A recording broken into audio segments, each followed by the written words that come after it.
ಇವತ್ತು ನಮ್ಮ ಹತ್ರ ಇದೆ 757 ಟ್ರ್ಯಾಕ್ಟರ್. ಜರ್ಮನಿಯ ಐಸರ್ ಟ್ರ್ಯಾಕ್ಟರ್ ಕಂಪನಿಯು 1936ರಲ್ಲಿ ಜೋಸೆಫ್ ಮತ್ತು ಆಲ್ಬರ್ಟ್ ಐಸರ್ ಸಹೋದರರಿಂದ ಈ ಟ್ರ್ಯಾಕ್ಟರ್ ಪ್ರಾರಂಭವಾಯಿತು. 1956 ಭಾರತದಲ್ಲಿ ಮೊದಲ ಐಸರ್ ಟ್ರ್ಯಾಕ್ಟರ್ ತಯಾರಿಕೆಯಾಯಿತು.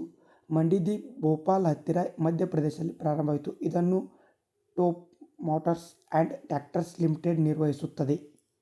ಈ ಟ್ರ್ಯಾಕ್ಟರ್ಗಳಲ್ಲಿ 188, 242, 333, 380, 485, 551, 557 ಇಂಥ ಮುಂತಾದ ಟ್ರ್ಯಾಕ್ಟರ್ಗಳನ್ನು ತಯಾರಿಸುತ್ತಾರೆ. ಇದರಲ್ಲಿ ಇನ್ಲೈನ್ ಫ್ಯೂಯಲ್ ಇಂಜೆಕ್ಷನ್ ಪಂಪ್ ಅನ್ನು ಬಳಸಲಾಗಿದೆ. ವಾಟರ್ ಕೂಲ್ಡ್ ಡೀಸೆಲ್ ಇಂಜಿನ್ ಅನ್ನು ಬಳಸಲಾಗಿದೆ. 3 ಸಿಲಿಂಡರ್ಗಳನ್ನು ಹೊಂದಿದೆ. 194 ನ್ಯೂಟನ್ ಮೀಟರ್ ಟಾರ್ಕ್ ಅನ್ನು ಪ್ರೊಡ್ಯೂಸ್ ಮಾಡುತ್ತೆ. ಟಾರ್ಕ್ ಎಂದರೆ ಎಂಜಿನ್ ತಿರುಗಿಸುವ ಬಲ. ಹೊಲದಲ್ಲಿ ಭಾರವಾದ ಕೆಲಸ ಮಾಡುವಾಗ ಟ್ರ್ಯಾಕ್ಟರ್ಗೆ ಲೋಡ್ ಎದುರಾದರೂ ಉತ್ತಮ ಟಾರ್ಕ್ ಇದ್ದರೆ ಇಂಜಿನ್ ತನ್ನ ಪುಲ್ಲಿಂಗ್ ಪವರ್ ಅನ್ನು ಉತ್ತಮವಾಗಿ ಕಾಯ್ದುಕೊಳ್ಳಲು ಸಹಾಯ ಮಾಡುತ್ತದೆ. ಡ್ಯಾಶ್ಬೋರ್ಡ್ ನೋಡುವುದಾದರೆ ಡಿಜಿಟಲ್ ಮೀಟರ್ ಇದೆ, ಇಂಜಿನ್ ರನ್ನಿಂಗ್ ಟೈಮಿಂಗ್ ಇದೆ ಮತ್ತು ರಿಯಲ್ ಟೈಮಿಂಗ್ ಅಲ್ಲಿ ನೋಡಬಹುದು.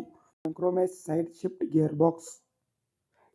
ಇದರಲ್ಲಿ 8 ಫಾರ್ವರ್ಡ್ 2 ರಿವರ್ಸ್ ಅನ್ನು ನೋಡಬಹುದು. ಲೆಫ್ಟ್ ಸೈಡ್ ಅಲ್ಲಿ ಇಂಜಿನ್ ರೇಂಜ್ ಕನ್ವರ್ಟರ್ ಕೊಟ್ಟಿದ್ದಾನೆ. ಹೈ ಮತ್ತು ಲೋ, ಮಧ್ಯದಲ್ಲಿ ನ್ಯೂಟ್ರಲ್, 2 ಸ್ಪೀಡ್ ಆಗಿ ಕನ್ವರ್ಟ್ ಮಾಡಬಹುದು.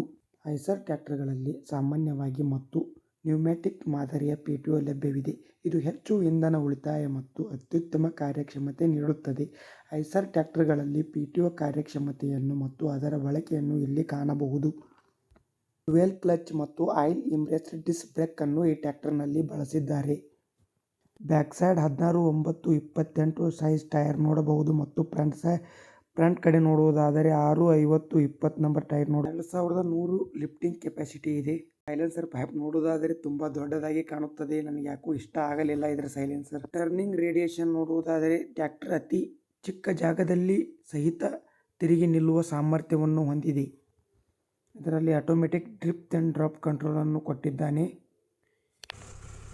ಈ ಟ್ರ್ಯಾಕ್ಟರ್ 30-40 ಸ್ಪೀಡ್ ಮಾತ್ರ ಅತಿ ಸುಲಭವಾಗಿ ಹೋಗುತ್ತದೆ. ಈ ಟ್ರ್ಯಾಕ್ಟರ್ನಲ್ಲಿ ಬರುವುದು ಸಿಂಕ್ರೊನೈಸ್ಡ್ ಗೇರ್ ಬಾಕ್ಸ್. ಸ್ಮೂತ್ ಆಗಿ ಇದೆ, ಅಷ್ಟೊಂದು ಸೌಂಡ್ ಬರಲ್ಲ. ಗೇರ್ ಟಿಪ್ಸ್ ಅಷ್ಟೊಂದು ಬೇಗ ಸವಿಯಲ್ಲ. ಹೊಸದಾಗಿ ಗಾಡಿ ಕಲಿತಿರುವ ಅವರಿಗೆ ಗೇರ್ ಹೊಡೆಯೋಕೆ ಬರಲ್ಲ ಅಂಥವರಿಗೂ ಈ ಗೇರ್ ಬಾಕ್ಸ್ ಅಡ್ಜಸ್ಟ್ ಆಗಿ ಬಿಡುತ್ತೆ. ಈ ಗಾಡಿಯಲ್ಲಿ ನನಗೆ ಇನ್ನೊಂದು ಇಷ್ಟ ಆಗಲಿಲ್ಲ. ಅದೇನಂದರೆ ಬಾನಟ್ ಹಿಂದೆಯಿಂದ ಓಪನ್ ಆಗುತ್ತೆ, ಅದು ಮುಂದಿನಿಂದ ಓಪನ್ ಆಗಿದ್ರೆ ಇನ್ನೂ ಚೆನ್ನಾಗಿರುವುದು. ಇದರ ಮೈಲೇಜ್ ನೋಡುವುದಾದರೆ ಇದು ಗಂಟೆಗೆ 3.5-4 ಲೀಟರ್ ತನಕ ಕುಡಿಯುತ್ತೆ. ಯಾವುದೇ ಗಾಡಿ ಆಗಲಿ, ಯಾವುದೇ ಕಂಪನಿ ಆದರೂ ತಗೊಳ್ಳಿ, RPM 11-12-13 ಮಾತ್ರ ಚಲಾಯಿಸಿದರೆ ಎಲ್ಲ ಗಾಡಿ ಮೈಲೇಜ್ ಕೊಡುತ್ತೆ. ಈ ಗಾಡಿಯನ್ನು ಇನ್ನೂ ಎಷ್ಟು ಕಾಳಜಿಯಿಂದ ನೋಡಿಕೊಳ್ಳುತ್ತೀಯೋ ಅದು ನಿನ್ನ ಅಷ್ಟೇ ಕಾಳಜಿಯಿಂದ ನೋಡಿಕೊಳ್ಳುತ್ತದೆ.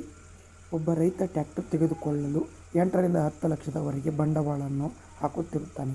ಅವನಿಗೆ ಒಂದು ಕನಸಿರುತ್ತದೆ, ನಾನು ಒಂದು ಟ್ರ್ಯಾಕ್ಟರ್ ತೆಗೆದುಕೊಳ್ಳಬೇಕೆಂದು. ವಿಚಾರ ಮಾಡಿ ಟ್ರ್ಯಾಕ್ಟರ್ ತೆಗೆದುಕೊಳ್ಳಿ. ಒಬ್ಬರ ಟ್ರ್ಯಾಕ್ಟರ್ ತಂದರು ಮತ್ತು ಅದ ಗಾಡಿ ನಾನು ತರಬೇಕು ಅಂದ್ಕೊಳ್ಬೇಡ್ರಿ. 4-8 ಗಾಡಿ ಟ್ರಯಲ್ ನೋಡಿ ಗಾಡಿ ತೊಗೊಂಡ್ಬರ್ರಿ. ಮತ್ತು ಗಾಡಿ ತರಕ್ಕೆ ಆಗೋದಿಲ್ಲ. 10 ಲಕ್ಷ ರೂಪಾಯಿ ಬಂಡವಾಳ ಹಾಕಿರ್ತೀರಿ.